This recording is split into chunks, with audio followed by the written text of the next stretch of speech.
This podcast is supported by Talkspace. When my husband came home from his military deployment, readjusting was hard for all of us. Thankfully, I found Talkspace. Talkspace provides professional support from licensed therapists and psychiatric providers online. Military members, veterans, and their dependents ages 13 and older can get fast access to providers, all from the privacy of their computers or smartphones. I just answered a few questions online, and Talkspace matched me with a therapist. We meet when it's convenient for me, and I can message her anytime. It was so easy to set up, and they accept TRICARE. Therapy was going so well, my husband and I started seeing a couples therapist through Talkspace too. Talkspace works with most major insurers, including TRICARE. Match with a licensed therapist today at Talkspace.com/military. Go to Talkspace.com/military to get started today. That's Talkspace.com/military. Breaking down every game, every day in Major League Baseball. This is the Baseball Betting Show. Here is your host, Greg Peterson. Hey, warmer from the low. Welcome to lovely Las Vegas for the Baseball Betting Show with myself, Greg Peterson, now part of the VSiN Family Podcast. We've got an excellent podcast for you as we're going to be joined in segment number 2 by one of our good friends, Chris Cichon, who does such great work over at WBAL in Baltimore. We'll get a little bit of an outlook on the Baltimore Orioles as they've got 1 month left of the season. They're looking to play a little bit of spoiler. We're going to be talking about the overall playoff picture in the American League and the National League, how jumbled up things are in terms of trying to look at if we have a top team in all of baseball right now, and a little bit of the outlook for the Orioles in 2026 and beyond as they're trotting out there a lot of young guys in the final segment. Going to get you guys picks and analysis on every game on the betting board for this Baseball Tuesday as we touch them all. If you do have a question, comment, segment idea, what have you for this podcast, you have one of two ways we offer those in. First one is my Twitter/X timeline at gunit_81. Keep in mind, letters CM, they mean does not matter, so per usual, please send these into the timeline. And the other way is find an Apple Podcast review. If you rate this podcast 5 stars, it is very much appreciated. From there, you're able to fire in whatever you'd like to hear on this podcast via that 5-star review. While I did not get in any Twitter/X questions today, everything is powered by EdgeBoost. EdgeBoost is making sure that bettors are able to have access to their funds whenever and wherever they want. EdgeBoost is making sure that 100% of gambling transactions do indeed get approved, and we go to edgeboost.bet.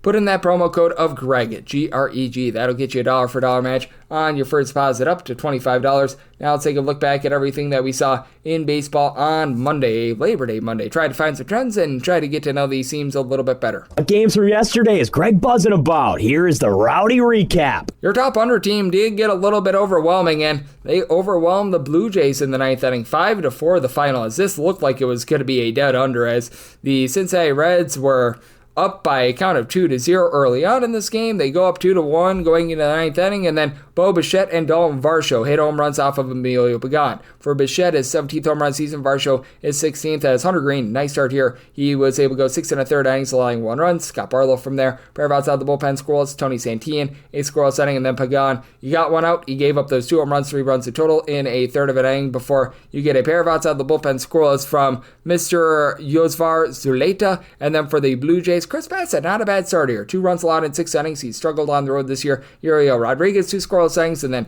Tommy Nance gives up 2 runs. He gets 1 out of the bullpen, and Brandon Little, he inherited some runners, and he was unable to hold them on. He does not get a single out. Gives up the winning run to Neovalli Marte of the Marte Parte, who was able to hit an RBI single to get that one to the window. For the Washington Nationals, they get to the window on the Miami Marlins, 2-0 the final. Not a bad piecemeal bullpen game here from the Marlins, by the way. Lake Picard, the opener, was not great. 2 runs allowed in 2 innings, but Kay Gibson, Seth Martinez combined for 3 scoreless innings. Michael Peterson, great name. George Soriano combined for 3 scoreless innings, but for the Washington Nationals, how about 5 scoreless from Andrew Alvarez at his MLB debut? From there, Clayton Beeter, Connor Pilkington, Cole Henry, and Jose Ferrer all provide a scoreless inning, and the Nationals, they only leave 2 men on base. They didn't get a lot of offense here, 5 total hits in the game, so dead under, but they find a way to be able to get the job done. And the New York Mets get the job done as well, 10-8 the final. This off the bat of Juan Soto, a grand slam, 6 RBI in total in this one, 36 home runs the campaign. That comes off Charlie Morton. Not long for this game, 6 runs allowed in 3 2/3 2/3 innings. Sean Manaea, 3 2/3 innings. He allowed 5 runs, all of which were earned, including a pair of bombs of his own. As going deep for Detroit, Jahmai Jones, his 5th home run season. Wencio Perez, his 12th. From there, Gregory Soto gives up a run in 2/3 of an inning. Ryan Stanek, a pair of outs out the bullpen squirrels. Tyler Rogers and Edwin Diaz both led to scoreless inning, but Ryan Helsley continues to struggle. Gives up a run in 2/3 of an inning. Brooks Raley gives up a run in an inning, and for the Tigers, bullpen was not much help, as Drew Summers just got called up to the big leagues. Don't know how long he's going to be staying here. 3 runs allowed in an inning. He now has an 18 ERA. Rafael Montero was not Montero Bull. Pair of outside the bullpen squirrels. Troy Melton in long relief. 2 2/3 innings allows an unearned run thanks to a Gleyber Torres fielding error, and Brendan Enifee a scoreless inning. But for the Tigers, been all sorts of wonky for them recently. Same goes for the Metropolitans. And the Boston Red Sox, they're staying relatively warm. Did lose a few games to the Pirates earlier in the week, but still 6-4. They take down the Cleveland Guardians as Parker Misick, the young gun, just did not have it in this game. 3 2/3 innings. He gives up 3 runs on 9 hits. It actually could have been a whole heck of a lot worse as the Red Sox stranded 12 men on base, but Matt Festa and out of the bullpen squirrels. From there, Eric Zabrowski gives up 2 runs in a third of an inning. Jacob Junis, 1 2/3 innings. He allows a home run to Trevor Story. 23rd chapter in his home run book, 23rd home run of the campaign, as you had 2 scoreless innings as well from Mr. Zach Kent. And then for the Boston Red Sox, Brian Bayo, a little bit of a shaky start here. 3 runs allowed in 5 innings, but bullpen at his back. Steven Matz does give up a solo home run in 1 1/3 innings to Kyle Manzardo, 24th home run season, but Justin Wilson, a scoreless inning. Aroldis Chapman, 24th save of the season, actually 28th save of the season, down to a 1 ERA, scoreless inning out of him, and Greg Weiser was able to get an out of the bullpen scoreless as well. And then you had the Twins give it up at home against the Chicago White Sox, 6-5 in the final as Bailey Ober continues to be awful. Gives up home runs to Chase Medroth, his 4th home run season, and Colson Montgomery, his 16th home run season, gives up 4 runs over the course of 5 innings. From there, Travis Adams, along with Genesis Cabrera, Cody Funderburk, all led a scoreless inning, but Justin Topa gives up 2 runs in an inning. And for the White Sox, it was a piecemeal game. Frazier Allard, 1 unearned run given up in his 1 2/3 innings. There were a pair of errors out there in the field. Wilkman Gonzalez, a scoreless inning. Cam Bouger, an unearned run given up in his inning of work. Brandon Iser does give up 2 runs in his 1 1/3 innings. And Steven Wilson get a pair of outs out of the bullpen scoreless. Tyler Alexander, he gives up 1 run in 1 2/3 innings. And Jordan Leisure gets the final 4 outs of the game to be able to get to the window. As for the Minnesota Twins, now 62-75. Not necessarily amazing there, and this was not necessarily amazing if you're a fan of the LA Angels, as they fall to the Houston Astros by a count of 8-3. As Yusei Kikuchi, he struggled on the road this season. 5 runs allowed in 5 2/3 innings, including a home run to Mr. Ramon Urias, his 10th home run season. Jose Altuve off of Brock and Roll Burke, 24th home run season, and Brock and Roll Burke got Brock and rolled. He gives up 3 runs in an inning. Chase Seth and out of the bullpen squirrels. Ryan Zephyrian, a scoreless inning, and Luis Garcia, fresh off the injury list, first start of the season, does give up a pair of home runs. Joe Adell sets fire to the rain, 31st home run of the season. Zach Neto, his 25th, but he's able to get the W, give it up 3 runs in his 6 innings. Caleb Ort, Brian King, and Craig Kimbrell from there. Yes, that Craig Kimbrell, all able to end a scoreless inning. Kimbrell made it interesting in the 9th inning because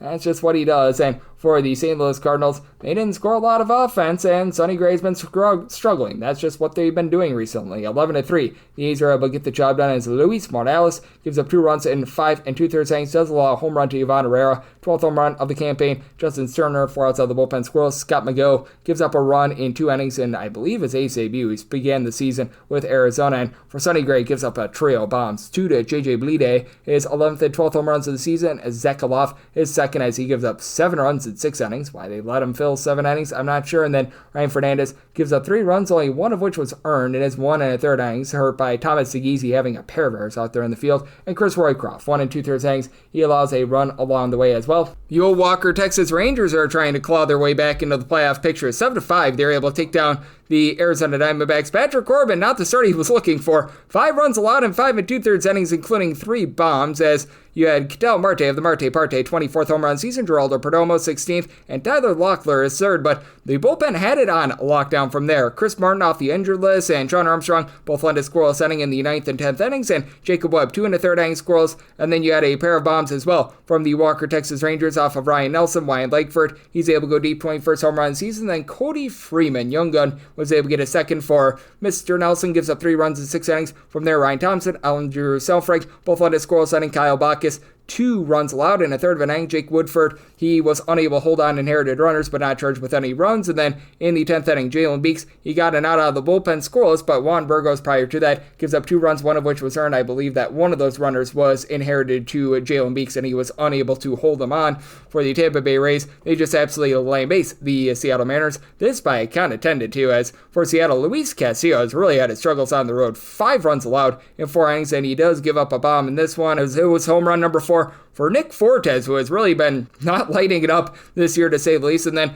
the young gun, Tristan Gray, a little bit later on, off of Taylor Cicado, he's able to get his second home run in the campaign for Cicado, gives up 2 runs in an inning. Emerson Hancock out of the bullpen, he was a starter at the beginning of the season, 3 runs, one of which was earned in his inning of work. And Carlos Vargas, 2 scoreless innings. You did get a unlikely source of power here from Seattle, as home run number 1 of the season from Leo Rivas. That comes in the 9th inning when it was way too little, way too late, as Shane Baz, one of his best starts of the season, 6 scoreless innings. Garrett Clevenger, a scoreless inning, and then Brian Van Beal, he came in for 2 innings, gave up that home run, 2 runs in total over the course of 2 innings. You also had the Baltimore Orioles get the job done on the road, 4-3 against the San Diego Padres. And for the Orioles, they have been such an interesting team in that they have been one of your best road under teams in all of baseball this season. As for Baltimore, they have now played 26 overs, 42 unders, and 2 pushes. That is the highest under rate out there in baseball on the road. As Kyle Bradish wasn't long for this game, but not too bad. 2 runs allowed in 4 innings. Diedrich Hens from there, 1 unearned run given up in 2 1/3 innings off of his own error, so pretty much charge that to him. Rico Garcia, though, Uncle Rico didn't throw it over the mountains, but threw for 5 outs out of the bullpen scoreless, and Keegan Aiken, a scoreless inning. And then you had a home run number 3 of the season for the young outfielder in Jeremiah Jackson.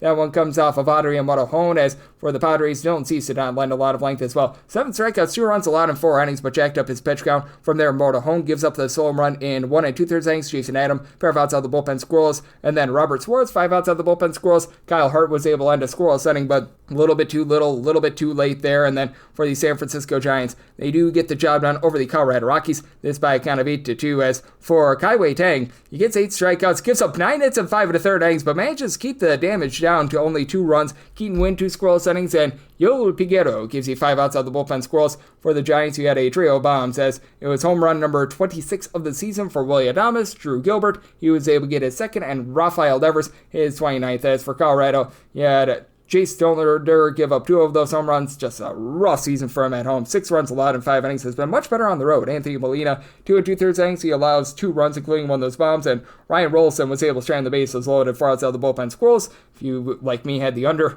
that was to the chagrin of us. But to the chagrin of anyone on the Atlanta Braves, they completely blow this game against the Chicago Cubs. 7-6 the final, as the Braves were up 6-1 going into the bottom of the 5th inning. And then things toilet bowled, as Spencer Strider does give up 3 runs over the course of 5 innings, including a bomb in this one, as it was Ian Happ getting his 14th home run, getting his 19th home run of the season. Carson Kelly, his 14th home run of the season. That would come a little bit later on against Pierce Johnson, who gives up 2 runs in his inning of work. Hunter Stratton gives up a run in an inning. You had Dylan Lee supply a scoreless inning, and then John Brebbia in the 9th inning into the 10th. 1 2/3 innings allows the unearned run in the 10th inning, as Carson Kelly, an RBI single, walks this one off. And for the Atlanta Braves, they do go 5 of 12 with men in scoring position, as Colin Ray said boo to giving up 3 runs in 4 innings. And then Taylor Rogers was even worse, 3 runs allowed in an inning. But how about the newly acquired Aaron Savali in long relief, 3 scoreless innings. Brad Keller and Andrew Kittredge from there both led his scoreless innings. So yay verily for the Cubs, and for the Brewers, who once had Aaron Savali, they might have been able to use him. 10-8, the Phillies get to the bullpen and to get the job done.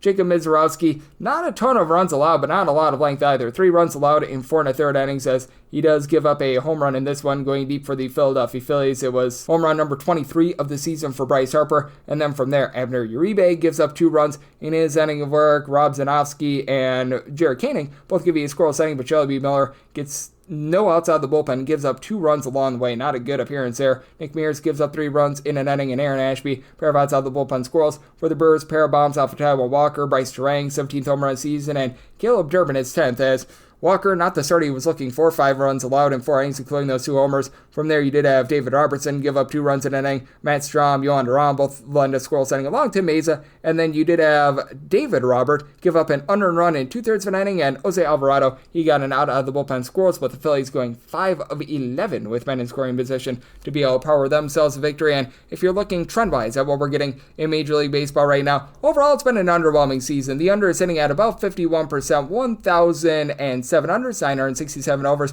while favorites are in at about 56.9%, 1,164 and 880 on the money line. Meanwhile, over the last 30 days, favorites more around 57.5% on the money line, 229 and 169, but overs are starting to really hit. 209 overs to 173 unders. That's a 54.7% hit rate to the over, and over the last 7 days, the overs have been pretty solid. 50 overs, 43 unders, that's 53.8%, and favorites hitting at about 58% on the money line, 55 and 40. So that's what we're seeing in baseball right now, and that's what we all got on a Labor Day Monday. Coming next, how about if we dive in on what we're seeing from the Baltimore Orioles, the American League landscape picture, and so much more with our good friend Chris Cichon over at WBAL in Baltimore, right here on the Baseball Betting Show with myself, Greg Peterson, now a part of the VSiN Family Podcast.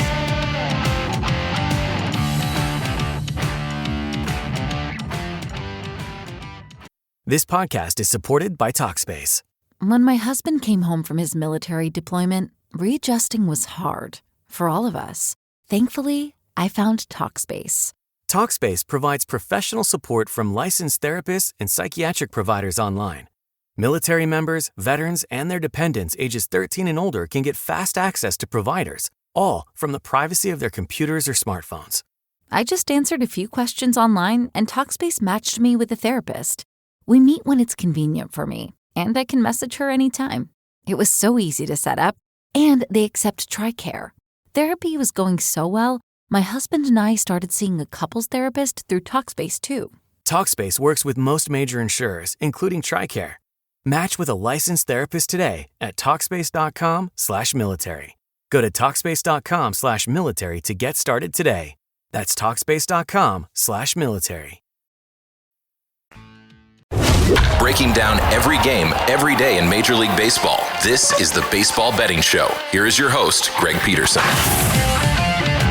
And we're back here in lovely Las Vegas for the Baseball Betting Show with myself, Greg Peterson, now part of the VSiN Family Podcast. Always great to be joined by this man as Chris Cichon. He does great work over at WBAL in Baltimore, taking a look at so many different things. He is a very busy man this time of year because the Baltimore Ravens have some serious Super Bowl aspirations. He covers all that out there. He's covering the Baltimore Orioles as they look to build some positive momentum into 2026. And for those that have been betting on this team, you know that they have been very, very frisky here over the last few weeks. And anything of that is happening out there in the DMV, whether that be news, whether that be sports, whether that be good, clean family fun, he's doing a great job of being able to cover it all. And you're able to follow him on the old Twitter side checks at the Big Chi Show. That is CHEE on Chi before show. And Chris, it's always great to get you aboard. Thank you. Greg, thank you so much for having me on this show when we've got Tyler Wells, who is expected to make his first start back from Tommy John surgery in this series. So, yeah, Orioles getting some pieces back late in the season when they're not going to be making the postseason, but there have been some nice flashes here with this team to at least have some optimism, even though they did lose 8 of 9 and 5 in a row until Saturday, where they were able to get the bats going and Samuel Basallo hit that, his first career home run. So, yeah.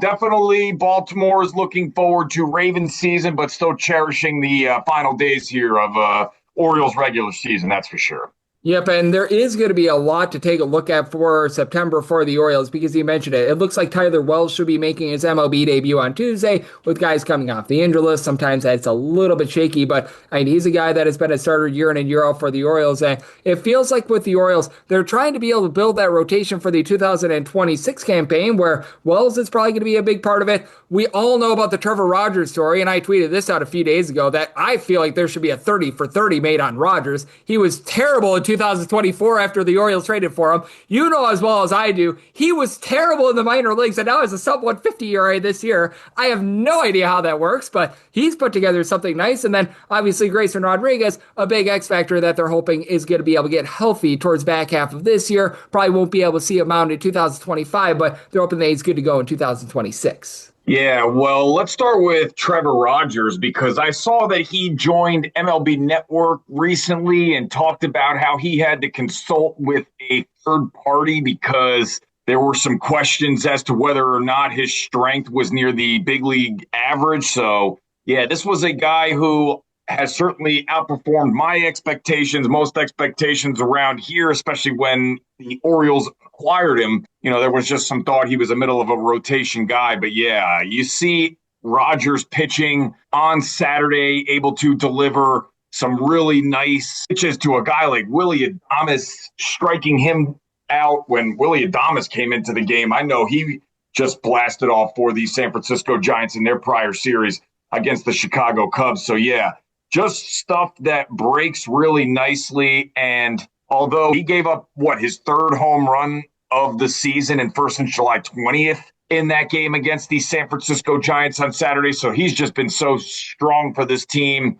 And when we're talking about some of the other pitchers with this rotation, Dean Kramer has been rough to say the least. When Dean Kramer's right, I don't want to say unhittable. I'll never refer to Dean Kramer as unhittable, but he's outstanding. I'll even give him that adjective. But when things are going wrong, he lasted only 3 innings, 70 pitches in his last start. So that was certainly unfortunate. You look at Grayson Rodriguez. We have heard from Mike Elias. They're not going with the full surgery. They're basically cleaning it up. I don't know how the medical term is that they're describing it, but essentially the thought is he is going to be ready for the start of next season, spring training. Now, we've had that thought for a number of different seasons here now, so I'll believe it when I see it. I think Orioles fans would be happy if Grayson Rodriguez just makes the rotation. It's not like there are really any sort of high expectations. Cigano on the 1-year deal, I don't expect him to come back, so I'd see how he does the rest of the season. But, yeah, I don't see him being a part of the rotation when you're going to be figuring in Rogers, Bradish, Wells, Kramer, and Rodriguez conceivably, and then Albert Suarez, a long guy. I don't know what his deal will be for next year, but again, it's just so many ifs with this situation here with the Orioles and the rotation. They're not a team like the Dodgers who can overcome injuries to their rotation and be able to patch great relievers together. On the flip side of that, I know they dealt 4 relievers, so that was certainly putting them in a position where they had to bring some guys up like Dietrich Enns. I mean, that guy's not impressive whatsoever, but I think that they're going to address the bullpen in the offseason. I think that can be kind of reworked rather quickly. And we're going to see what we've got as far as Basayo and Adley Rutschman with the future here. I've talked to one longtime Orioles insider who does not believe that there is room for 2 on the team, that they signed Basayo to that long-term deal, and that might mean Rutschman, they're going to let him go at some point. Now, Rutschman, from what I understand, is going to be back from like 7 to 10 days left in the season. So we'll see how he performs next year. Basayo, though, caught some words from Dean Kramer in the last start. I don't know if that was Basayo struggling behind the plate or Dean Kramer just mad about his last start. But either way, we're going to see Ryan Mountcastle might be the future there at first base, and they might try to make it work with Basayo behind the plate. So we'll see how it goes with the Orioles. But I do think people are still optimistic about the future. This has just been a lost season. Yeah, it certainly has been. It's been a little bit rough for the Orioles, but still a chance to be able to spoil some team season as they are going to be looking to do so against the San Diego Padres the next few days, as we do have one of our good friends in Mr. Chris Cichon, who does great work over at WBAL in Baltimore, joining me on the Baseball Betting Show. And how do you just take a look at this American League picture right now? Because we've talked about it a few times on the podcast. It's gone something to the tune, if you have not heard our previous conversations, of this is a big giant mess, and if you throw a dart at the dartboard, that's about as good of a guess as you can get as to who will win the American League. And now we're approaching the month of September, and I feel like you could throw a dart at the dartboard, and wherever it lands, that's about as good of a guess as you can get as to who will win the American League. And I think you can certainly make an argument for the Houston Astros, who entered into Sunday 3 games up of the Mariners. They're a team that I was listening to Joe Espada recently on SiriusXM, and he was talking about how they lost Josh Hader, and still he has full confidence in the pieces in that bullpen for that pitching staff. And now they've got Lance McCullers, who's down there now. And apparently Espada said that Lance McCullers was a professional about the situation and understands that it is a business. But this is a rotation that's strong. Obviously, Brown and Valdez are 2 guys that you can rely on most starts. And it's a lineup that is now with Carlos Correa back in the mix, Jose Altuve, Jeremy Pena. Yeah, they are certainly a team that can be back in the World Series representing the American League. But, I can also think the same thing about a team like the Seattle Mariners, who, if their bats get hot, they've got the guys and the power that can deliver when it matters most. The problem is that's a big if and when. And but they've got the pitching staff with guys like Logan Gilbert able to give them some really nice length, and shutdown innings. So, yeah, I would say that the American League West, you've got those two teams that are going to be battling it out there. And then the American League East, I think I've told you, Greg, I'll make an argument for Boston. I watched them just sweep the Orioles 4 straight games and winning it in close fashion, multiple one-run advantages at Camden Yards. Aroldis Chapman, it's unbelievable what this guy's doing. A 16-year career, and this is his best statistical season. He was on the Pirates. Yeah, I mean, he mired in Pittsburgh Pirates bullpen, taking weird photos on the internet, and then all of a sudden now he's like the best reliever in baseball. So, yeah, you look at a Boston team that didn't even need Walker Buehler in the bullpen. I was stunned to see that released the other day. But, yeah, they've got a good lineup that is delivering, and even a guy like Jared Duran, who now is hitting in the middle of that lineup, is able to give you some power and speed too. So yeah, I like Boston, kind of a dark horse in the American League. Detroit is still somebody you've got to fear because they've got some good starters, but I'm less bullish on them these days. I don't know necessarily if their hitting is going to come all the way through when it comes to the October landscape. They've got power guys like Spencer Torkelson, who we've talked about, but Riley Green's a guy who strikes out tremendously. That's been the case with a guy like Javi Baez throughout his career. What are we going to get out of somebody like Gleyber Torres? Not totally sure in the postseason. So, yeah, they're a team that I am still TBD on. I like their prospects. Again, when you've got Skubal on the mound, you're not going to get a lot of offense against this guy. But, yeah, it's right now totally wide open. And if I'm taking a dart and throwing it at this very moment, it's probably with Houston. They've had their ups and downs this season, but it's an organization that knows how to win in the postseason. And if they're able to get Josh Hader back, even in some capacity in the ALCS or whatnot, I think that's obviously going to make them even stronger candidate to win a World Series, perhaps. Yep, and man, it is going to be so interesting to see what we get in the American League this season. As Chris, I know that the American League East teams are going to be very well represented in the postseason, with the Yankees seemingly getting back online as well. They're back above 500 in terms of road games. The offense seems to be coming alive, and their pitching seems to be as well. How do you take a look at this New York Yankees team? Because you've had a chance to be able to see them up close and in person, and they are the team that represented the American League in the World Series last year. And I view this team as sort of a boom or bust team, in which I feel like there's a good chance that they could return back to the World Series, but they're most likely going to be in a wild card series, and in a 3-game series with this sort of offense that it feels like can be very all or nothing with all their home run hitters, they could be taken out in 3 games as well. Yeah, no doubt about that. They've got, as we know, upcoming a huge series against the Houston Astros, who we just talked about here. So we're going to see how a pitcher like Max Fried's going to do down in Houston. I'm sure he'll perform just fine. He's a person that, if in October, I would certainly be confident with him going on the mound for my team, as I would Carlos Rodon more oftentimes than not. I mean, this guy is a horse and is able to deliver some heat. And who we might be seeing over the weekend against Toronto is Schlittler. He had a perfect game going not that long ago, which was pretty stunning. So, yeah, they're getting some good innings out of their starters here. Luis Gil, I know that you've highlighted it on your show.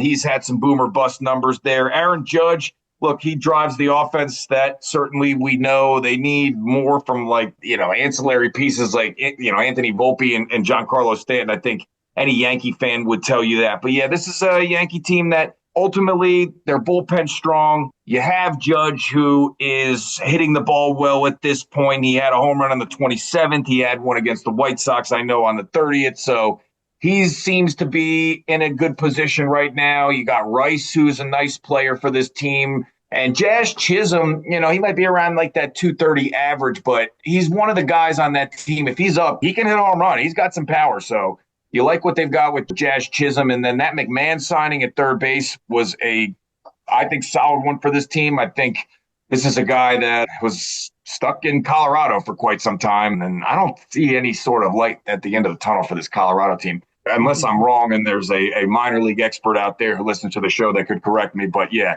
doesn't seem like the future's bright there. But now it's for Ryan McMahon, who's going to get a chance to play in the postseason alongside a Yankees team that does have some experience, but some young guys there too. It's going to be about their bullpen. How are those guys going to pitch? Is Devin Williams going to implode? Is Luke Weaver going to show up? Yeah, the Yankees are going to be a team that's got to be considered a contender for sure. Yep, and it's going to be interesting to see what they do moving forward because I think that they're one of the most fascinating teams in all of baseball as of right now. And Chris, as we know, the Orioles are going to be facing off against the San Diego Padres to begin the week this week. That should be a fun series. And how do you shape up the National League? Because there's a lot of people that feel bullish about the Padres.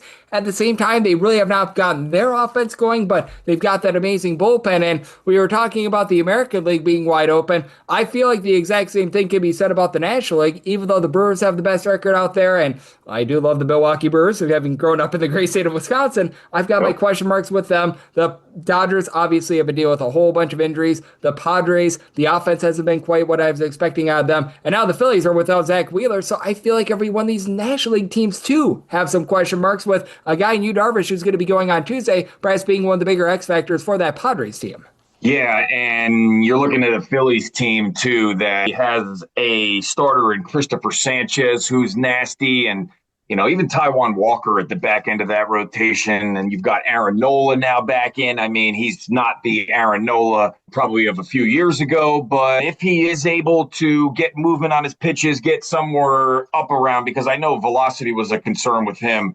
And you've got a Phillies pen that ultimately is solid, especially with the acquisition of Romero. And, when you're talking about a Phillies lineup, they have Kyle Schwarber, potentially NL MVP. You've got Trey Turner, who leads the league, or at least is near the top as far as hits are concerned. Bryce Harper is a great player for this team.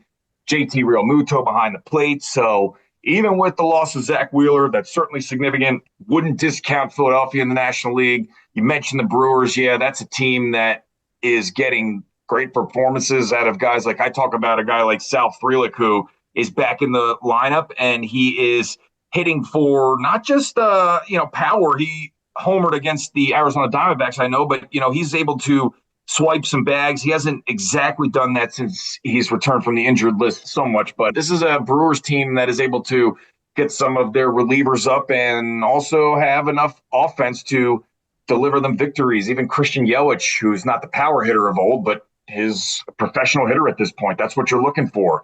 And yeah, those would be some of the other options. But ultimately, in a team that, I never like laying a run and a half personally. It just hasn't really worked out for me a ton this year. But if I'm going to do it, it's going to be with the Dodgers. I mentioned them earlier.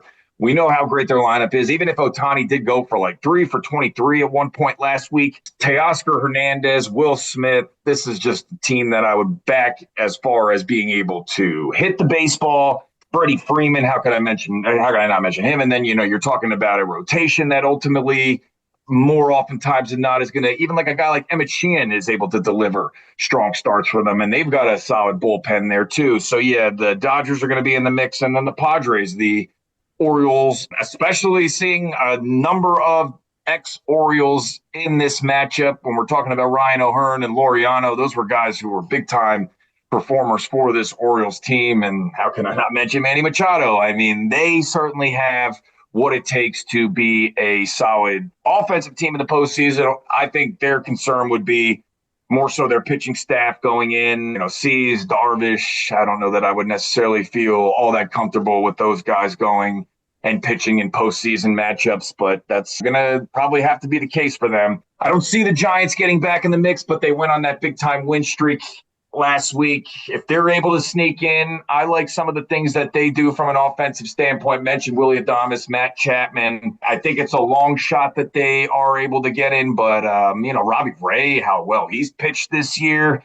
Yeah, they could potentially make some noise. And the bullpen, we know they still got Rodriguez in the back there. So, yeah, if they end up making the run like the Cardinals used to do back in the day, I think they could make a little bit of noise. But still, if I'm looking at a National League team I like the most, I think and I haven't even mentioned the New York Mets. We know how great their hitting is, and I feel comfortable with their rotation by and large. Mostly, David Peterson sometimes has his moments where he'll implode. But I think I still like the Phillies probably the best in the National League, even with the Wheeler injury.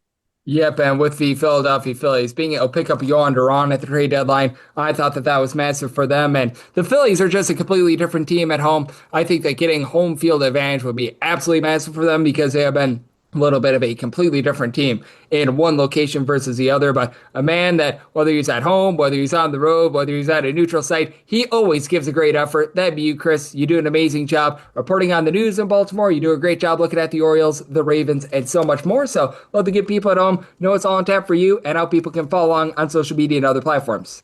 I am at the Big Cheese Show, and this week we are going to be looking ahead at this Ravens matchup. However, Greg, full disclosure, I am in Disney World at the moment, so I am enjoying the Animal Kingdom, and I am enjoying Magic Kingdom, and we'll be enjoying a beverage later once the kids finally go to sleep. And we'll be watching baseball because even on vacation, beauty of baseball is the grind never stops. We get action pretty much every day. I love it, and I love coming on your show. Thanks for having me. Absolutely. And the best place to go for a beverage when you're at Disney, as we know, that's always Epcot because you've got so many different options out there. Very underrated place where the kids always love Magic Kingdom. They always love the, whatever they're calling it, studios this day and age. But when you're an adult, you grow a little bit of an appreciation for Epcot. And on this podcast, you get a wide variety of guests. You get a wide variety of insights, just like Epcot. And one of our favorites is Chris. A big thanks, Chris, for joining me on the Baseball Betting Show, now part of the VSiN Family Podcast. And coming up next, it is that time of the podcast. I give you picks and analysis on every game on the betting board for this Baseball Tuesday as we touch the ball. This podcast is supported by Talkspace. When my husband came home from his military deployment, readjusting was hard for all of us. Thankfully, I found Talkspace. Talkspace provides professional support from licensed therapists and psychiatric providers online. Military members, veterans, and their dependents ages 13 and older can get fast access to providers, all from the privacy of their computers or smartphones. I just answered a few questions online, and Talkspace matched me with a therapist. We meet when it's convenient for me, and I can message her anytime. It was so easy to set up, and they accept TRICARE. Therapy was going so well, my husband and I started seeing a couples therapist through Talkspace too. Talkspace works with most major insurers, including TRICARE. Match with a licensed therapist today at Talkspace.com/military. Go to Talkspace.com/military to get started today. That's Talkspace.com/military. Breaking down every game, every day in Major League Baseball. This is the Baseball Betting Show. Here is your host, Greg Peterson. And we're back here in lovely Las Vegas for the Baseball Betting Show with myself, Greg Peterson, now part of the VSiN Family Podcast. Always great to be joined by Chris Cichon, who does great work over at WBAL in Baltimore. Every single time he joins me, he lends such great insights and did so once again today. So big thanks to Chris for joining me in the last segment. Now it is that time of the podcast. I give you picks and analysis on every game on the betting board for this Baseball Tuesday as we touch them all. If a game is listed on the betting board, Greg has a side and a total on it, so it is time to touch them all. Do note that as per usual, any changes that are made to these plays will be listed up on my Twitter/X feed at @GUnit_81, and we're going to be going in Las Vegas rotation order. This is where we go with the National League games first, then the American League games, any intra-league games. Those are going to be at the bottom. That'll keep things all nice, neat, clean, and easy. So how about if we do get things started with 9:51, 9:52 on the card. The Dodgers are on the road against the Pittsburgh Pirates. Carmen Mlodzinski goes for the Buccos, and Clayton Kershaw is on the bump for the Dodgers. Dodgers in between -170 to -182 favorites, +149 to +156 is that number on Pittsburgh. 8.5 is the total, with the under between -110 to a -115. Over is between -105 to a -110, and if you're looking to lay run F right now with the Dodgers, that's a -108, and I'd be willing to go up to about a -120. I officially set it at a -122 with Mlodzinski. He just has not been effective as a starter. Like, Mlodzinski coming out of the bullpen has actually been quite good for the Pittsburgh Pirates. The overall season numbers are not great. They're not terrible. 3.86 ERA, not necessarily a strikeout artist with about 8 strikeouts per 9 innings. 2.5 walks per 9, gives up about 1 home run per 9 innings. So, you know what, pretty presentable pitcher, but they tried to have him as a starter earlier in the season. It did not work. He went back to the bullpen and was rock solid. Now they have to go back to him as a starter because of all the injuries, and it's just not a place where you want to be. And also Andrew Heaney being absolutely awful. As for Mlodzinski, 2.41 ERA coming out of the bullpen as a starter, he's posting up a 5.01. And for Clayton Kershaw, this is not the Clayton Kershaw that we all know and love, but he's doing a good job of not hurting himself. himself. 0.7 home runs, 2.1 walks allowed per 9 innings. He's only getting about 6 strikeouts per 9 innings, 3.06 ERA, 3.62 fielding independent, but he's given up 6 earned runs over the course of his last 5 starts, 5 2/3 innings or more in 4 of those last 5 starts. So he has been rock solid there. Now for the LA Dodgers, they have been a below average lineup this year when Max Muncy's been out. When Max Muncy's been in the lineup, they've been a top 3 offense in all of baseball. So that's something that you very much want to take note of with this bunch, because you've got Shohei Ohtani still giving you over 40 home runs. He's been able to do a great job in terms of giving you an on-base percentage above at 380. Will Smith continues to get jiggy with it with a 400 on base. Mookie Betts has really had a little bit of a rough season, but all in all, you've got a lot of guys that have been able to give you good production. Andy Paz, 23 home runs, hitting at 275. Teoscar Hernandez really doesn't draw walks, but 21 home runs out of him. And then for the bullpen for the Dodgers, it's starting to get healthier. Kirby Yates is back along Tanner Scott, though. Both of these guys are posting up a north of 3.50 ERA overall this season. Blake Trinan has been very effective since coming off the injury list. Jack Dreyer's been able to give you sub 3 ERA. They do now have Alex Vesia injured, but these guys have been solid. And for the Pittsburgh Pirates, their good relievers are now being transferred into starters. Braxton Ashcraft has been a very good starter, but that leaves their bullpen a little bit hampered. Really, other than Dennis Santana along with Isaac Madsen, pair of guys give you sub 250 ERA. Don't have much else. Dory Moretta is a sub 3 ERA, but that's in 7 1/3 innings. Very, very small sample size there. Chase Sugar has been up and down between the majors and the minors, and Kyle Nicholas has not been too effective. And for the Pirates, this team is still dead last of the big leagues in terms of runs per game, albeit they have been better here over the last few weeks, and they are averaging a little bit north of 4 runs per game at home. O'Neal Cruz is up to 19 home runs, Andrew McCutcheon 12 home runs, Brian Reynolds 14.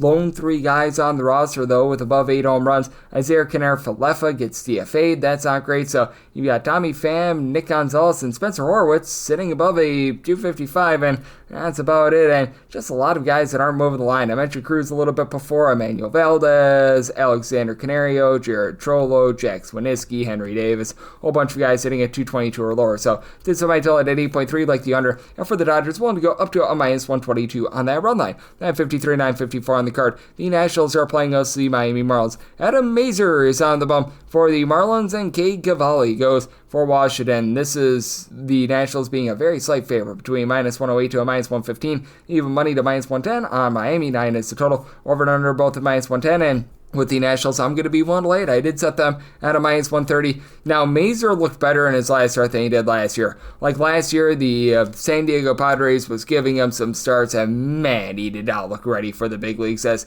he was rocking an ERA that was well above a 7. Just all sorts of awful there. In his last start, he actually looked like a relatively competent pitcher. He goes out there, he throws 4 innings, and he gives up 2 runs.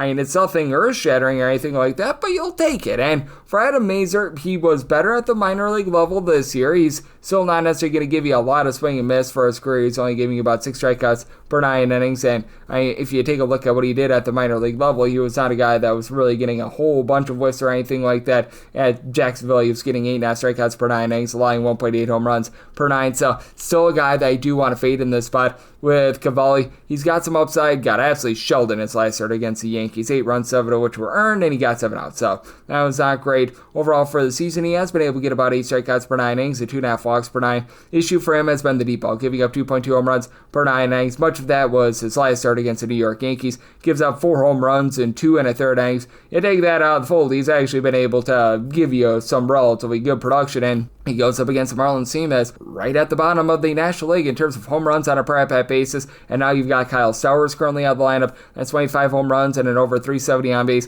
currently out. Now, Gustin Ramirez has been able to give you 19 home runs, but he's giving you less than a 300 on base. You do have guys who are able to move the line, as you've had Liam Hicks be able to give you about a 350 on base, and Jacob Marcy is hitting like a 350. He's been absolutely tremendous for the team. And then Xavier Edwards at the top. It's been regressing a little bit, but still give you about a 340 on base. And then have a lot of guys like Eric Wagaman, Dane Myers, Connor Norby, Ovier Sanja, hitting between about a 233 to 245, so not necessarily knocking your socks off there. Since the beginning of the month of June, the Miami Marlins have been a slightly above average bullpen in terms of ERA. They had to use pretty much a bullpen game yesterday, but it was a very effective bullpen game. Now, a lot of these guys like a Cade Gibson, Tyler Phillips, they're going to be a little bit tired because of how much use there was yesterday, Ronnie Enriquez, but these are all guys give you sub 350 ERA. Valentin Beloso has been a little bit up and down, so you have to figure that Mazur is going to need to give a little bit of length here, but the good news is he goes up against the Nationals lineup that's averaging over 4.5 runs per game when they're away from home. At home, this is less than 4 runs per game, as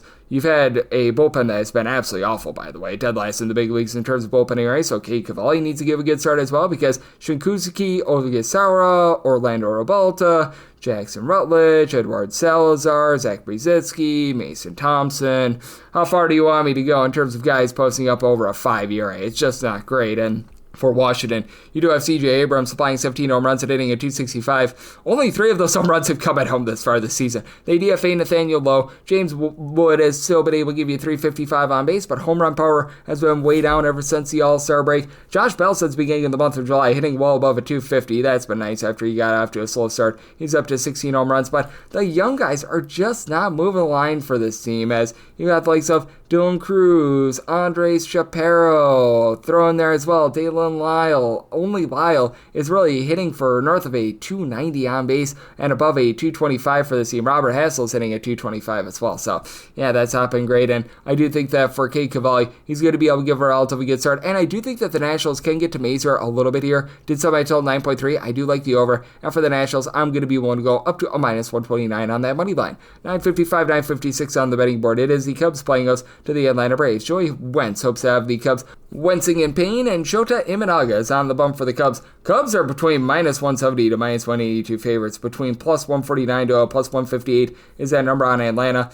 I set my total to where it's 7.5 or less. I'll be in on the over, an 8 or higher to the under. Right now, the lone opener that I'm seeing with regards to the total is over at FanDuel. I was seeing an initial 8 out there with the over and the under both at minus 110. Would be willing to take a shot on the under. You're going to get a mild wind blowing in, I think is the best way of putting it. Right now, it looks like during the game, you're going to be getting like 5-mile-per-hour winds blowing in, and then it dies down to like 2 miles per hour towards the back half of the game. So you're going to get a little bit of wind to help out these pitchers, but it's not going to be a ton. And for Shota Imanaga, he has been pitching to a lot of contact overall this season. The swing and miss stuff is starting to rebound for him, though. As for Imanaga, overall for the season, a 3.08 ERA compared to a whopping 4.42 fielding dependent, only giving up 1.7 walks per 9 innings, but 1.6 bombs per 9 innings, 7.3 strikeouts per 9 innings. So the caveat is at least 5 strikeouts in each out of the last 5 starts, so he's been able to do a little bit of a better job there, but what has been rough for the Cubs has actually been the lineup recently, as they're in the bottom 5 of the big leagues in terms of runs per game ever since the All-Star break. And I mean, these guys are still consistently moving the line and getting on base. Like, you got Michael Busch, who's been able to give you well over 20 home runs. He's still been able to give you right around about that 345-ish on base. Kyle Tucker, he's up to a 382 on base. He's been able to supply you with 21 home runs. Pete Armstrong, Seiya Suzuki, 27 plus home runs apiece. Nico Horner is hitting for a 290. Carson Kelly at 350 on base. They just are not hitting with men in scoring position. It's almost unexplainable. And then on the flip side for the Atlanta Braves, a top 6 team with regards to runs per game ever since the All-Star break. Ronald Acuna Jr. continues to give you over a 400 on base, 15 plus home runs in a small sample size. Matt Olson along with Marcell Ozuna, 20 and 21 home runs apiece. Ozuna was out of the lineup yesterday, so do want to be noting that. But Olson, 367 on base. He's been solid. Jurickson Profar has been able to give you about a 365 on base. You've got Drake Baldwin, who's giving you 16 home runs, hitting for about a 285. Now, Nathan Allen has been giving you nothing. 0 home runs at a 284 on base. Jake Fraley has been up and down all season long, and now they're giving Nacho Alvarez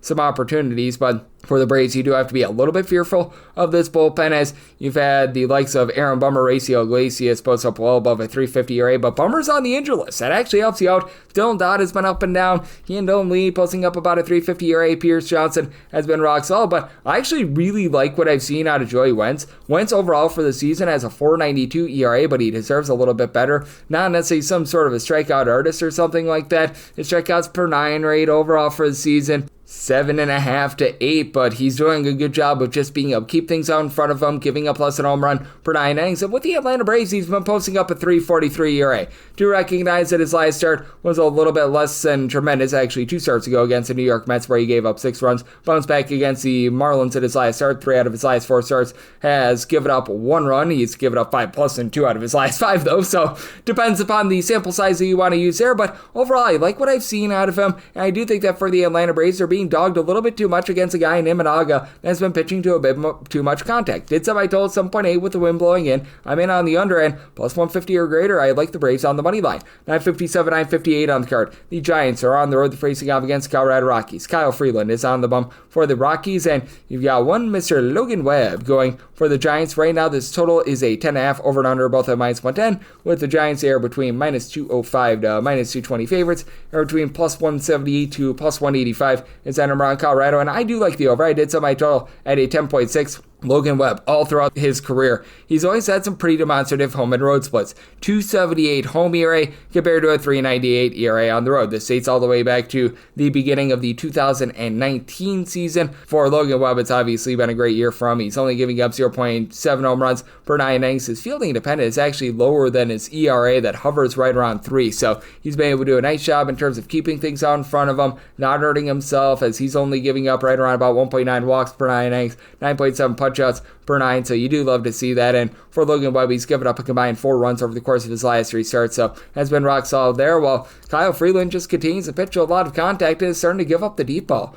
1.4 home runs allowed per 9 innings, 5.28 ERA with only 6.6 strikeouts per 9 innings, and has now given up 3+ runs in 4 out of his last 6 starts. Has always had a little bit of a rough go of it at Coors Field, even though he was born and raised in Colorado, because simply almost nobody is able to tame this ballpark, and is backed up by a bullpen for the Colorado Rockies that, here comes a shocker, not necessarily great, as they are currently 29th out of 30 teams in terms of bullpen ERA. You've had Jimmy Erget along Victor Vodnik be able to supply a sub-350 ERA, but then you got the likes of Ivan Alshavili, Luis Peralta. When he's been out there, Zach Ogno says he's currently on the injured list, all providing a ERA above a 5. Nick Anderson has not been great. Juan Mejia has been a little bit up and down, and for the Colorado Rockies, it is no doubt a team that hits much better when they're at home rather than away from home, simply because away from home they're dead last in the big leagues in terms of both on-base percentage and in terms of run scoring. And you do have a guy, Hunter Goodman, who has been good both at home and on the road. 275 average, 26 home runs. Has actually only hit 10 of those 26 home runs at home, but Brenton Doyle, Mickey Moniak, both of these guys hitting above a 300, combined 21 home runs between those two guys. You've got Jordan Beck hitting above a 300 at home. Ezekiel Tovar, I know that he's been in and out of the lineup, but they've got him back. He's been able to above a 300 at home, so you do have some guys that are starting to give you some good production, though Warming Venable dealing with a little bit of injury. That hurts this team. And for the San Francisco Giants, they're actually last in the National League in terms of runs per game at home, but on the road they're averaging more like 4.5 runs per game. Willie Adames has not been hitting for a lot of average this year at a 228, but he's up to 25 home runs. A home run off the bat of Rafael Devers yesterday, and all of a sudden he's starting to get it going. 14 home runs in 66 games, above a 350 on base. Way too little, way too late for this season, but all of a sudden he's hitting a little bit better. Eloy Ramos is up to 16 bombs, about a 340 on base. Now Matt Chapman only hits for a 231 with the average, but 18 home runs, 340 on base out of him. The catcher spot, someone like a Tyler Fitzgerald, who got sent down to the minor leagues. Luis Matos, who was at the minor league level, got sent back up. Christian Koss. You've got a lot of guys that are not hitting for a lot of average. Oh, Koss is now up to about a 255, so we'll give him a little bit of credit. Still sub 300 on base. And for the Giants, if you look overall for the season, this team is actually one of the best in terms of bullpen ERA, number 2 in the big league. So you trade away Tyler Rogers and Camilo Duvall at the trade deadline. That hurts this team quite a bit. Randy Rodriguez has been very good. He's been able to give this team a sub-2 ERA. You've got Matt Gage, who's been able to give you a sub-250 ERA. Joey Lucchesi, Ryan Walker, along guys, providing about a 350 ERA. So I do think that for the Giants, they should be able to go out there, get the job done against the Rockies. If you're looking to lay a run F right now with the Giants, obviously you're going to be playing quite a bit of juice. Right now that's a minus 140, but I'd be willing to lay it. I set mine at a 157, so looking at that run line of the Giants and the over. 959, 960 on the card. It is the Guardians on the road against the Boston Red Sox, as Garrett Crochet is looking to crochet a win together for Boston, and Slade Cicone goes for Cleveland. 8 is the total. Over is minus 115. The under is minus 105 for Boston. They are between minus 232 to minus 253 favorites. Between plus 202 to a plus 216 is that number on Cleveland. And if you're looking at the run line, I was willing to go up to a minus 119 with Boston on the run line. Right now, that initial FanDuel opener is minus 111. I'm going to be willing to lay it, as I did set my money line price at a -230 for Garrett Crochet. The guy has been absolutely magnificent, and he has found himself right back in the thick of it in terms of the Cy Young hunt, as it's he and Tariq Skubal going mano a mano for that award. As for Crochet, 240 ERA, 263 fielding dependent, 1.2 strikeouts per 9 innings. He has been just so good recently. 2 runs or fewer allowed in 5 out of his last 6 starts. He has gotten at least 7 strikeouts in 4 out of his last 5 starts. Guy is absolutely rocking and rolling in. I know that the Guardians were able to put up some runs yesterday, but for the Cleveland Guardians, man, this has been a rough lineup because it's just so top heavy. Jose Ramirez has been very rock solid. He's given you over 25 home runs, 355 on base. Steven Kwan at the top is hitting about a 275, and Kyle Manzardo's up to 24 home runs. Would like to see the on base be above a 313, but you know what? He's moving line. But then you've got Nolan Jones, David Schneemann, Bo Naylor, David Fry, CJ Kayfus, John Kenzie Noel. All these guys are hitting at 218 or lower. They're really not giving you any power whatsoever outside of Bo Naylor, and that's an issue. Now, for the Cleveland Guardians, this is a top 7 team in terms of bullpen ERA. So many guys are rock solid, like you've had Kate Smith, Jacob Junis, Eric Sabrowski, Kobe Allard. I'll be able to give you a sub-325 ERA, but Sabrowski and Junis got used up yesterday. And for the Boston Red Sox, I know that they had to utilize Aroldis Chapman, but only for 5 pitches yesterday. Most of these guys should be able to return, as Steven Matz, Greg Weiser, Brandon Bernardino, Justin Wilson. These are all guys give you a sub-325 ERA for a top 5 team in terms of their bullpen ERA. Now, I recognize that for the Boston Red Sox, they already own some ailments, so even though if you look at the overall season numbers for the Boston Red Sox, this team is currently 7th in the league in terms of runs per game overall, averaging about 5.05 runs per game at home. They are dealing with the injury to Weiler Abreu, but just so many guys in this lineup that they find a way to be able to get on base. So many guys hitting between, we're going to call it about a 246 to 260, Jaron Durance, Don Rafaela, Carlos Narvaez, Trevor Story, all sort of in that fold. Abraham Toro has fallen off a little bit, but I mean, you've been able to have Story give you now 23 home runs for the season. You've had Rami Gonzalez hit for darn near 300. Roman Anthony continues to give you nearly a 400 on base. You would like to see Masataka Yoshida turn it around. It's been a little bit rough since he's come off the injury list, but I do think that for Boston, they're going to do a nice job of getting to a guy in Slade Cecconi. He's just been giving up the deep ball too much, and as we know, Boston, it is very much a nice hitter's ballpark. As for Cecconi, 1.8 home runs allowed per 9 innings, only 2.3 walks allowed per 9, 441 ERA, 490 fielding dependent, but he's in a rough patch. 3+ runs allowed in 4 of his last 5 starts, with 4 strikeouts or fewer in each out of his last 4 starts as well, and he has given up a combined 6 home runs in those 4 starts. So did set the Red Sox as a -119 on the run line, so going to be looking there, and did set my total at 8.3, so here at the 8, I'm in on the over. 961, 962 on the betting board. The Seattle Mariners are on the road against the Tampa Bay Rays. Drew Rasmussen is on the bump for the Rays. Brian Wu says woohoo to another start, and for the Seattle Mariners, they're right around about a -105 to a -110. For the Rays, they're between a -105 to a -110, so pick'em game. Total on this game is 8. Over is between -110 to a -105. Under is between -110 to a -115, and I'm going to be in on the over, as I did some I told here at an 8.6, because with Drew Rasmussen, I do think that he's doing for a little bit of regression. He's been able to do a really good job in terms of not beating himself all season long. When it comes to Rasmussen, he's not necessarily going to blow you away with a strikeout stuff or anything like that, but has been able to, for lack of a better term, induce soft contact. 0.9 home runs, 1.9 walks allowed per 9 innings, 7.8 strikeouts per 9 innings, and he's been consistent at home versus on the road as well, but that fielding dependent, it's now right around about a 342 compared to his 264 ERA, so you do have to have a little bit of worry there. And Wu has been taken deep a few times this year, 295 ERA, but he's up to about a 356 fielding dependent. 9.1 strikeouts, 1.7 walks per 9 innings, but is giving up those 1.3 home runs per 9. Now he's only given up 1 home run in his last 3 starts, and has given up 3 earned runs or fewer in each out of his last 5 as well, so that's pretty rock solid. But as we know, Seattle is very much a pitcher-friendly ballpark, and for Wu, the numbers do balloon a little bit on the road. He's giving up over 1.3 home runs with a 3.48 ERA when he is away from home. He's backed up by a bullpen that is solid. Andres Munoz, Matt Brash, Edward Bizardo, these are guys give you a sub-325 ERA. Gabe Spire has been solid as well, and for the Tampa Bay Rays, it's been, for lack of a better term, an up-and-down bullpen, as I like Garrett Clevenger and what he's been able to provide for this team, along with Pete Fairbanks, a sub-3 ERA, but Eric Orze was rock solid for this team, and they decided to send him down to the minor league level. They've been having Brian Baker, Griffin Jacks give up north of a 4 ERA since the beginning of the month of June. The Rays are very pedestrian with their bullpen, 393 ERA, that's 14th in the league, so it's not awful, but it's certainly not amazing, and they face off against a Seattle Mariners lineup that has been one of the best in all of baseball in terms of generating offense away from home. It's a Seattle Mariners team that's averaging 4.9 runs per game away from home. That is second in the American League to only the New York Yankees, as you've got Eugenio Suarez along with Josh Naylor just doing a great job of being able to provide some nice pop for this team, with Naylor more of a 350 on base, Suarez 42 plus home runs. So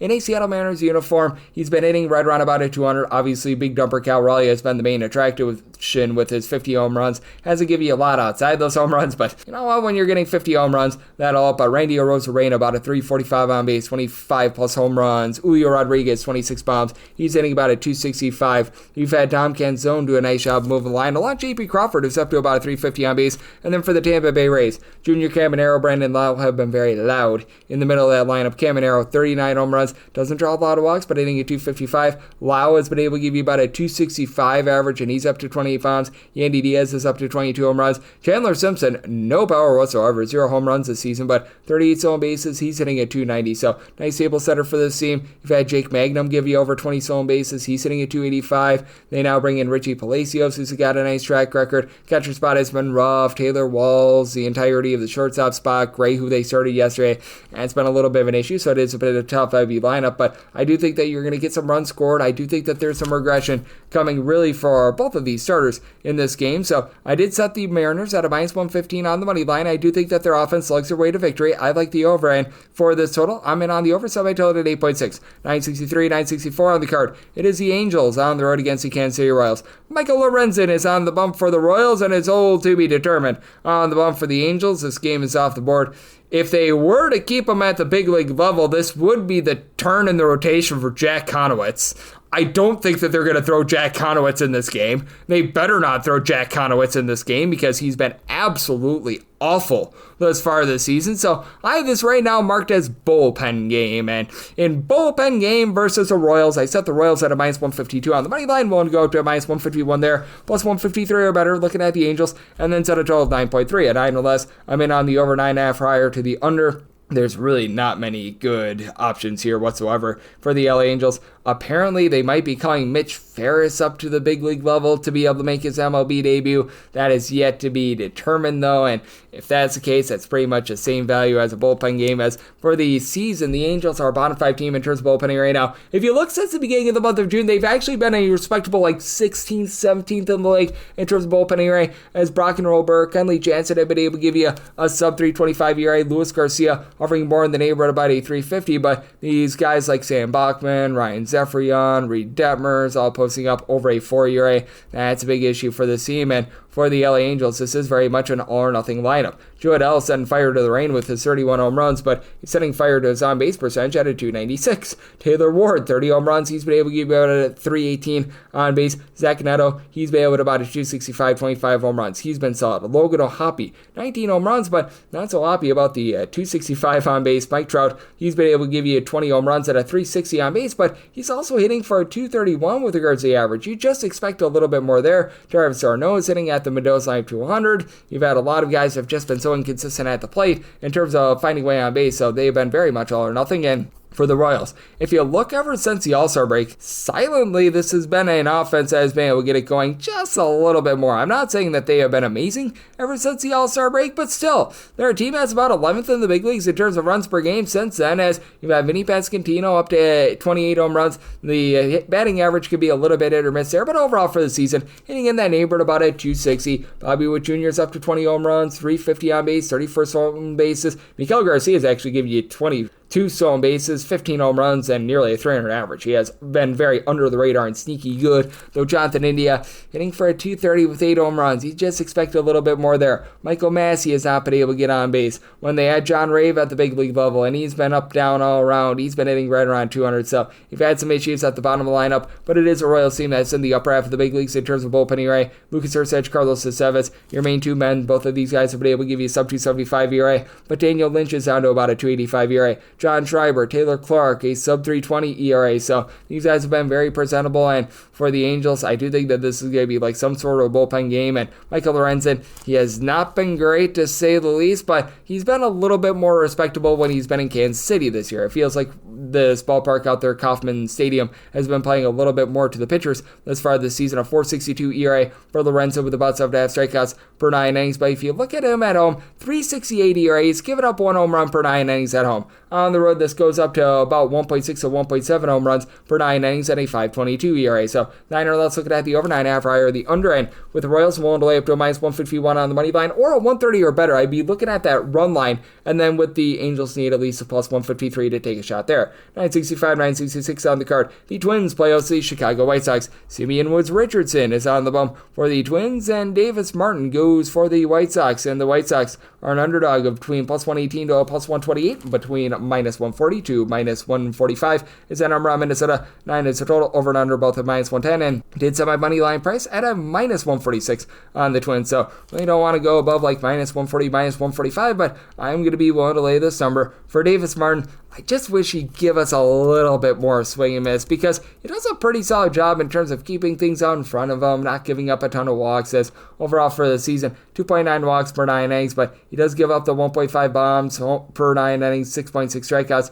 per 9, so a 403 ERA compared to a 493. Felix Pennant, he has given up 300 runs or fewer in each out of his last 4 starts, but in those last 4 starts, he has also given up a combined 5 home runs, so he's lucky that the damage hasn't been worse. Meanwhile, for Simeon Woods Richardson, things were really rocking and rolling for him in like July, and ever since then, things have toilet bowled as he spent some time on the injury list. He has come back. He has not been effective. Last 3 starts, two of these date back to the month of July. He has given up a whopping 11 runs, 10 of which have been earned, and that's been over the course of, if my math serves me correctly, 10 in the 3rd inning. So that's not necessarily what you want there. For Woods Richardson, he's not a strikeout artist. With about 7.5 strikeouts per 9 innings, command has been all over the place with about 4 walks per 9. The 1.6 home runs per 9 innings has been less than amazing, and it's backed up by a bullpen that's just completely gutted. When you trade away the likes of Louis Varland, Yohan Duran and company at the deadline, that leaves you with Cole Sands, Michael Tonkin, Cody Funderburk, a whole bunch of guys that are posting up above a 3.60 ERA.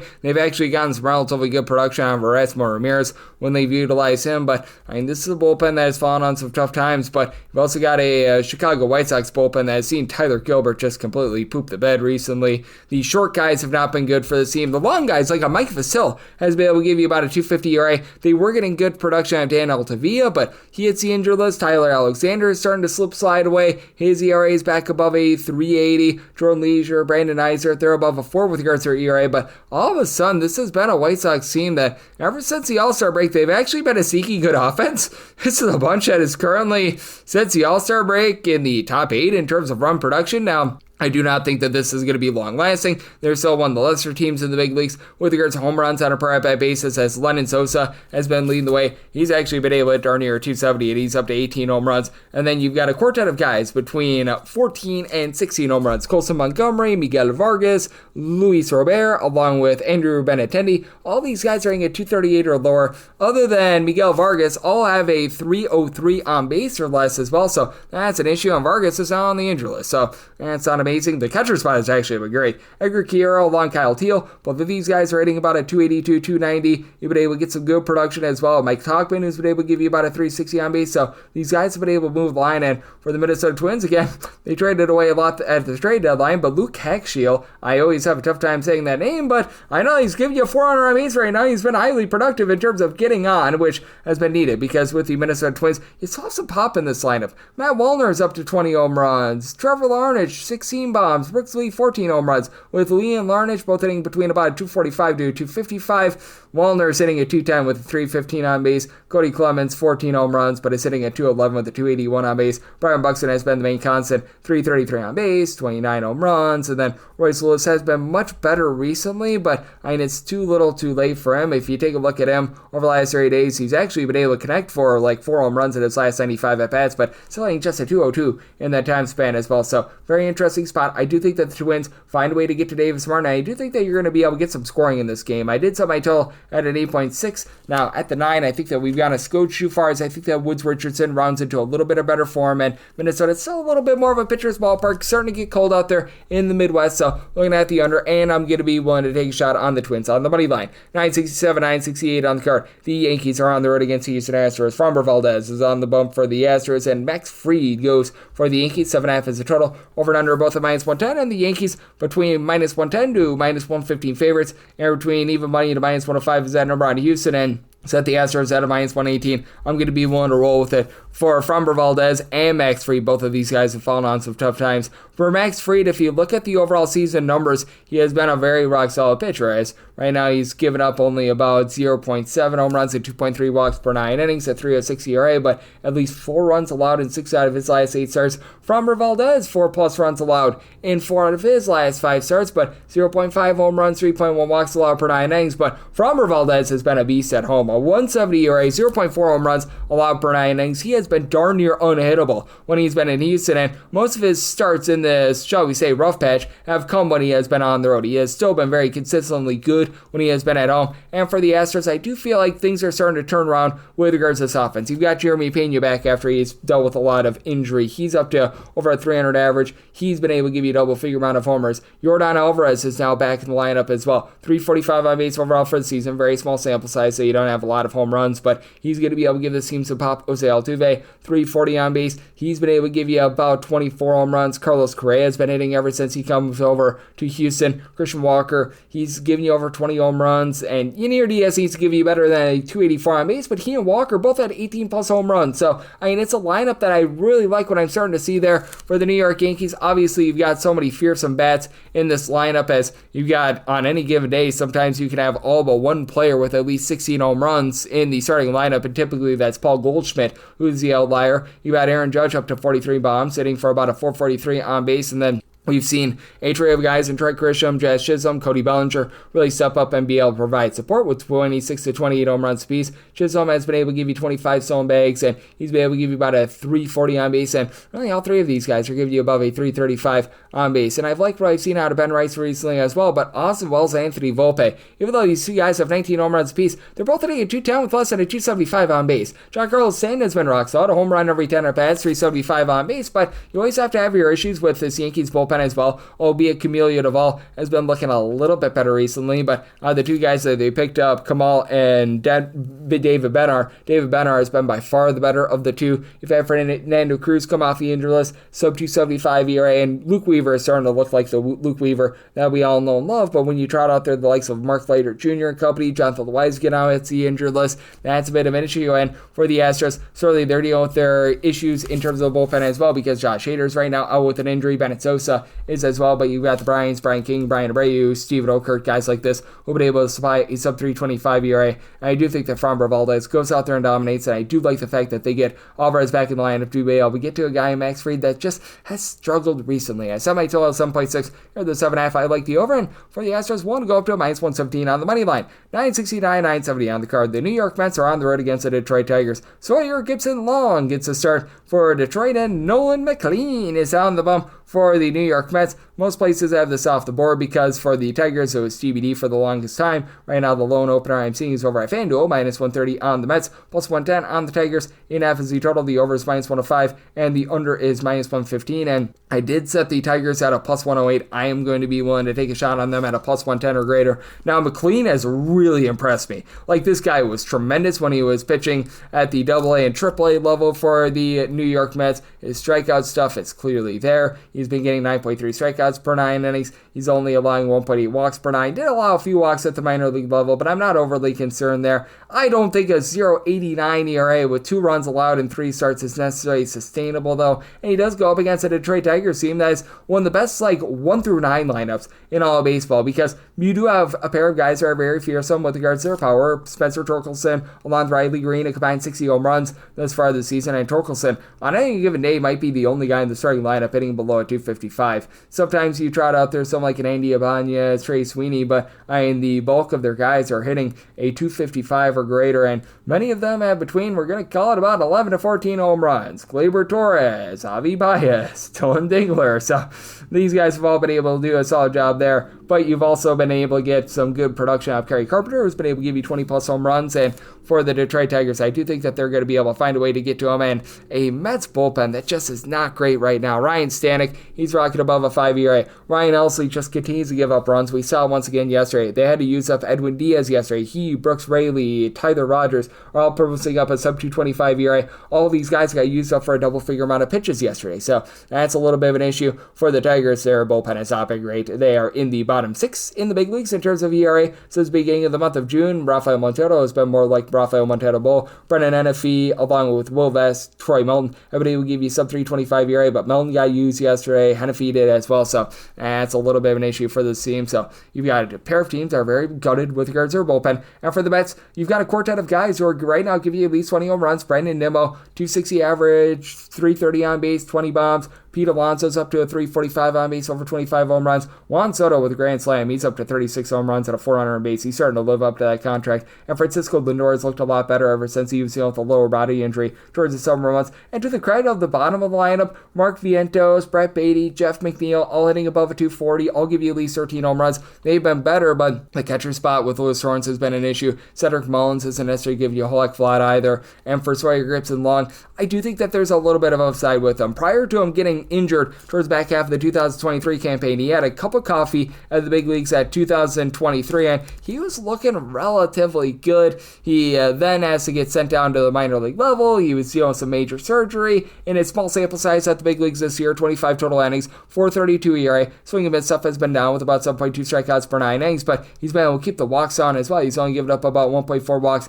per 9 innings. You take a look at what he's done in the minors thus far this season. 9.5 strikeouts, 0.2 home runs allowed per 9 innings. Granted, a small sample size of 39 2/3 innings coming off of major surgery, but I think that he could hold down the fort here for the Tigers, and I do think that there's some regression coming from McLean. So 8.5 or less, I'm going to be in on the over. And for the Tigers, if I can get that plus 110, I do like the money line. 971, 972 on the card. The Blue Jays are on the road against the Reds, and yes, we're on to Cincinnati, who's on to Nick Lodolo getting the start for them, and Jose Barrios is on the bump for the Blue Jays. Blue Jays are between even money to minus 105, minus 110 to minus 115. It's that number on Cincinnati. 8.5 is the total. Over and under both at minus 110, and I'm in on the Cincinnati Reds. I set them at a minus 131 for Jose Barrios. He has been pitching to quite a bit of contact this year. 3.95 ERA, but a 4.41 field independent with 1.3 home runs, 2.9 walks allowed per 9 innings, only getting in that neighborhood about 7.5 strikeouts per 9 innings. Now, what you love to see for Jose Barrios is that this is a guy that throughout his career has always, and I mean always, struggled on the road as compared to at home. He has actually done a good job of being able to reverse those splits this season. I don't know how long lasting it's going to be, but for his career, Jose Barrios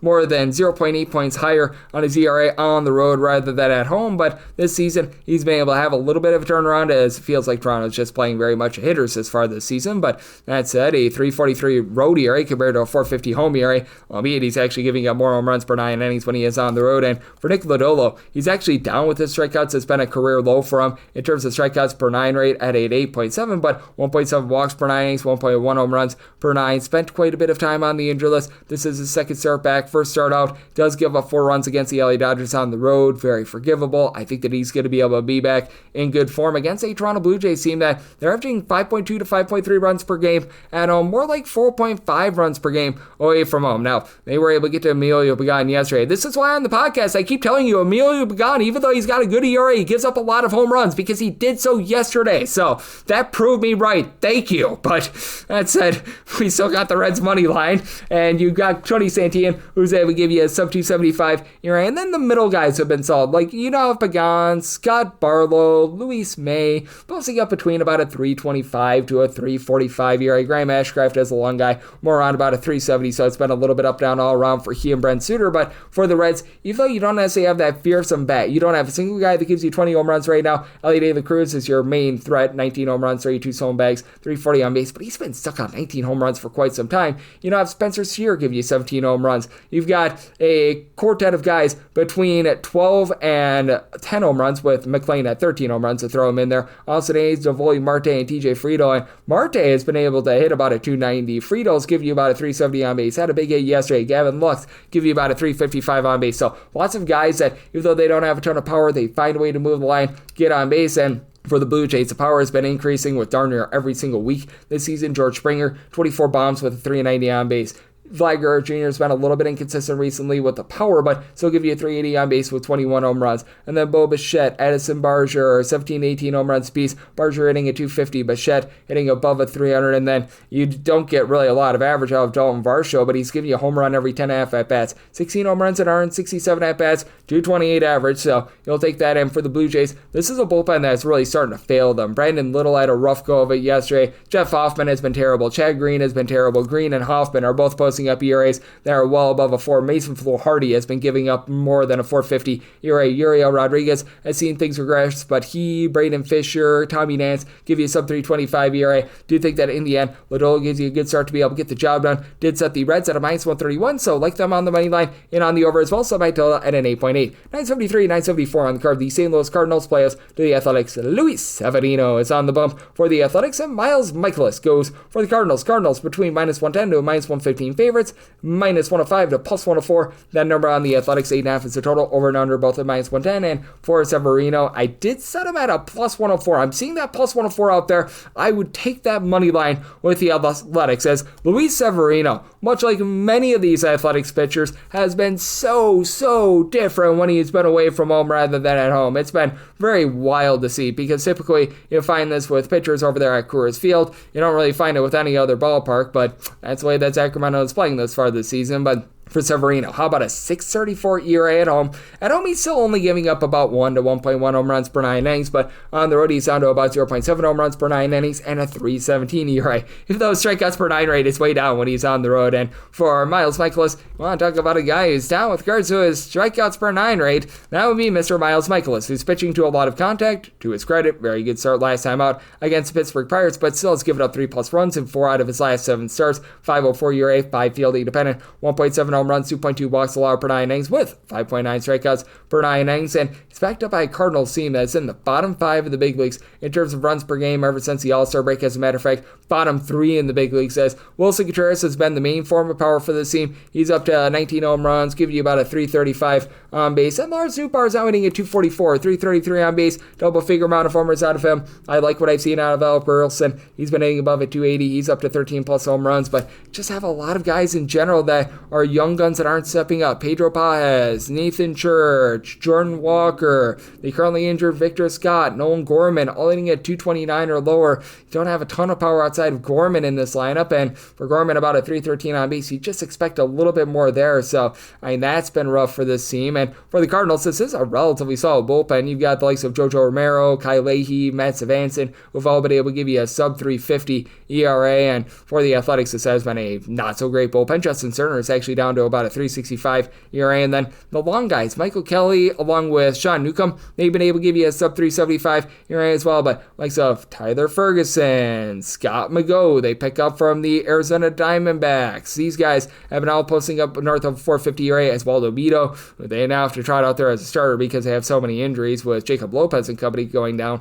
Well, it's not great as a long guy as well, so that's a little bit of an issue. It's a very interesting spot. I did set my total at an 8.7 here at the 8.5. I do like the overhand for the Athletics being able to get plus money on them. I'm going to be willing to take a shot on that money line. 975, 976 on the card. It is the Orioles, and they are on the road against the San Diego Padres. Yu Darvish is on the bump for the Pods, and Tyler Wells hopes to pitch Wells for Baltimore. Baltimore is an underdog of between plus 143 to a plus 150, minus 160 to minus 175. That number on San Diego. 8.5 is the total. Under is minus 115, and the over is minus 105. And for the Padres, I set their money line price at a minus 168. I'm willing to go anything above a plus 115 in terms of this run line. Right now, that initial FanDuel opener, which always subject to a lot of change, I'm right now finding that at a plus 118. I would be willing to take a shot there. Now for you, Darvish, this has been a down season for him. Very fair to say. His strikeouts per 9 rate is the lowest of his career at about 7.9 strikeouts per 9 innings. He's been a little bit better recently. He has given up 3 earned runs or fewer in now 4 out of his last 6 starts, and the 2 outliers were approximately 4 runs, and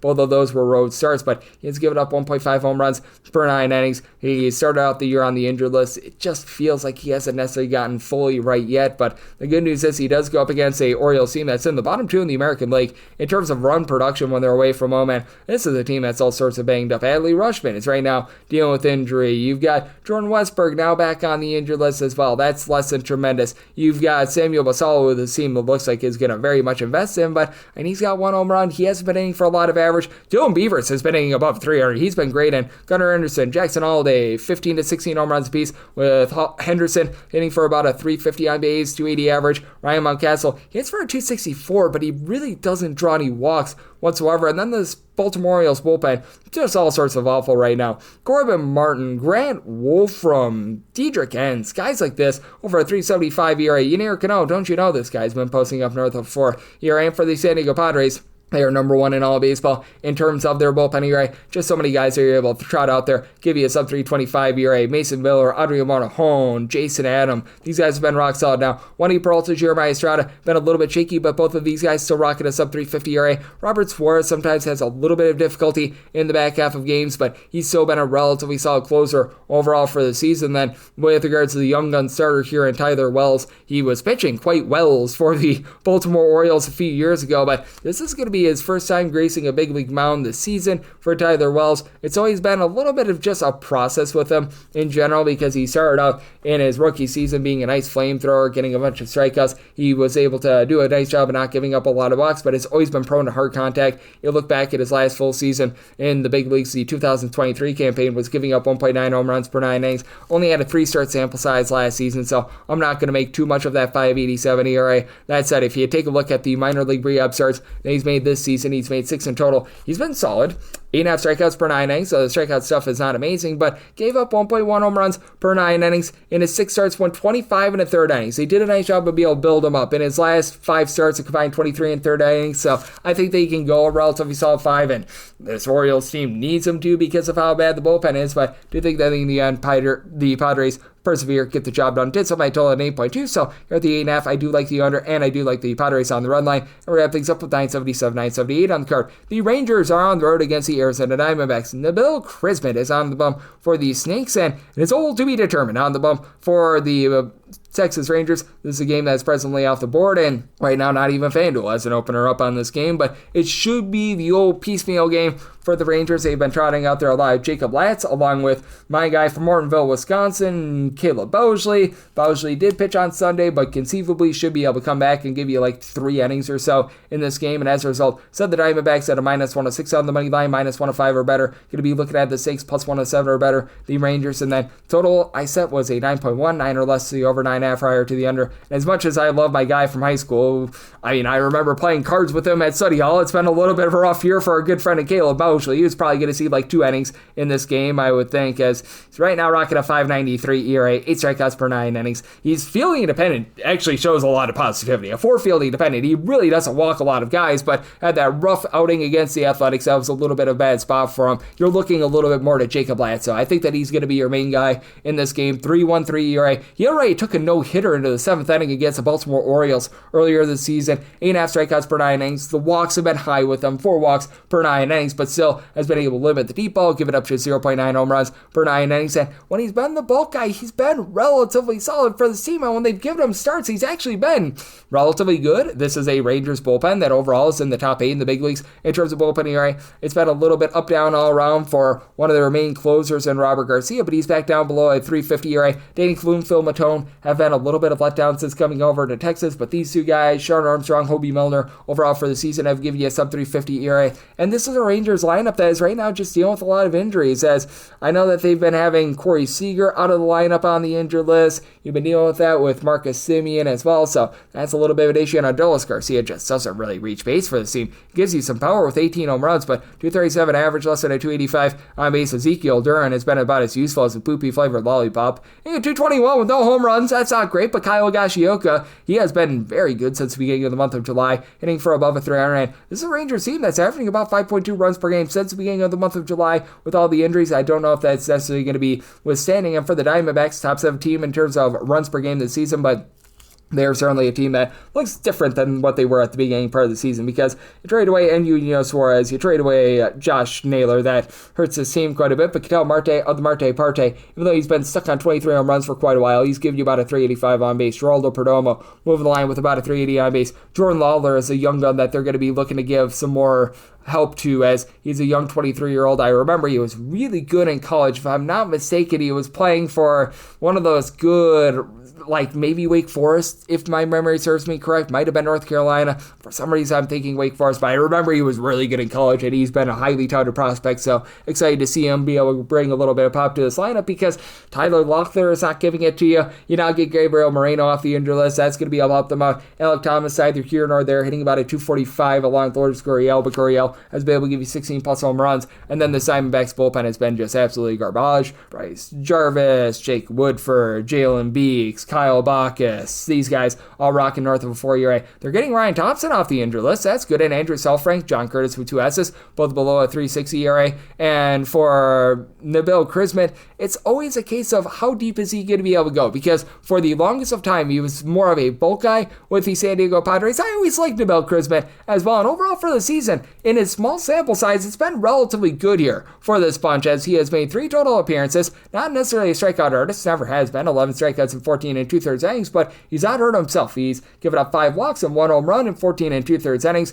Did give up a few unearned runs against the Milwaukee Brewers, but all in all, he's been able to do a relatively solid job, but backed up by that rough bullpen. So 9 or less, looking at the over 9.5 or higher, the under with the Rangers, plus 107 or higher, looking at them, minus 105 or better, the Diamondbacks, and that'll wrap things up for the Tuesday edition of the Baseball Betting Show, now part of the VSiN family of podcasts. Big thanks to Chris Cichon, who does great work over at WBAL in Baltimore. He joined me in the last segment. If you do like hearing from this fine podcast, Baseball Betting Show, you're able to subscribe wherever your podcasts, Apple Podcasts, Google Play, Spotify, Stitcher, and TuneIn. If you have a question, comment, segment idea, what have you, for this podcast, you do have one of 2 ways we offer those in. First one is my Twitter/X timeline at @GUnit_81. Keep in mind, letters EM, they mean does not matter, so per usual, please do send these into the timeline. Other ways, find an Apple Podcast review. If you rate this podcast 5 stars, it is very much appreciated. From there, you're able to fire on whatever you'd like to hear on this podcast via that 5-star review. Coming at you guys every single day throughout the regular season and the postseason on this podcast, so I'll be back with you once again tomorrow. Thank you.